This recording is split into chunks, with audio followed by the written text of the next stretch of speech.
ദലിതർക്ക് നീതി എന്ന് പറയുന്നത് നമ്മുടെ സിസ്റ്റത്തിൽ ഇനിയും സാധ്യമായിട്ടില്ലാത്തൊരു സംഗതിയാണ്. ഇപ്പോൾ ഓഫീസർ ഓൺ ഡ്യൂട്ടി എന്നൊരു സിനിമയുണ്ട്. അതിൽ കുഞ്ചാക്കോ ബോബൻ്റെ കഥാപാത്രം സ്റ്റേഷൻ ഹൗസ് ഓഫീസറാണ്. ഇദ്ദേഹം ചാർജ് എടുക്കാൻ വേണ്ടി ആദ്യം കയറി വരുന്ന സന്ദർഭത്തിൽ ഒരു മാലമോഷണ കേസിൽ പോലീസ് ആരെയോ ചോദ്യം ചെയ്യുകയാണ്. പെട്ടെന്ന് അദ്ദേഹം അവിടേക്ക് വന്നിട്ട് ഗർഭിണിയായ സ്ത്രീയോട് മാല തിരിച്ചു കൊടുക്കാൻ പറയുന്നുണ്ട്. അവർ ഇല്ലെന്ന് പറയുമ്പോൾ അവരുടെ നാഭിക്ക് തൊഴിക്കും, നിൻ്റെ ഗർഭം കലങ്ങിപ്പോട്ടെ എന്ന് പറഞ്ഞിട്ട് മാല അവിടെ നിന്ന് കിട്ടും. എന്നിട്ട് അദ്ദേഹത്തിൻ്റെ ഒരു ഡയലോഗുണ്ട്, ഇത്രയും കാലം പണിയെടുത്തിട്ട് ഇവരാണ് പ്രതികളെന്ന് കണ്ടപ്പോൾ മനസ്സിലായില്ലടാ എന്ന് മറ്റു പോലീസുകാരോട്. അപ്പോൾ പോലീസുകാർക്ക് ചില വിചാരങ്ങളുണ്ട്.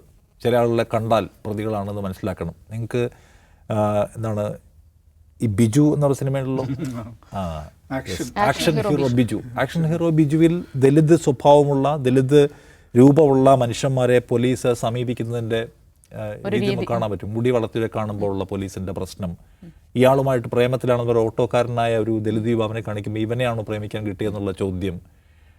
ഇങ്ങനെ പോലീസ് ശരിക്കും ആ സിനിമ ഒരു ദിവസം പോലീസ് സ്റ്റേഷനിൽ നടക്കുന്ന സംഗതികൾ അതേപോലെ കാണിക്കുന്ന സിനിമകളിലൊന്നാണ്. അത്ര റിയലിസ്റ്റിക്കായി സമീപിക്കുന്ന സിനിമയാണ്. ആ സിനിമയ്ക്കകത്തുണ്ട് പോലീസിൻ്റെ സമീപനം എന്താണെന്നുള്ളത്. അതൊരു പുതിയ കാര്യമേ അല്ല. അപ്പോൾ ദലിതർക്കെതിരായിട്ടുള്ള അതിക്രമങ്ങൾ അല്ലെങ്കിൽ അവരോട് കാണിക്കുന്ന വിവേചനം എന്ന് പറയുന്നത് ഒരു പുതിയ സംഭവമല്ല. പക്ഷേ അതിൽ നമുക്കൊട്ടും മാറി അടക്കാൻ പറ്റുന്നില്ല. നമ്മളൊട്ടും അതിൽ നിന്നും ഒന്നും ഒരു പുരോഗതി കൈവരിക്കുന്നില്ലല്ലോ എന്ന ഞെട്ടലാണ് സത്യത്തിലുള്ളത്.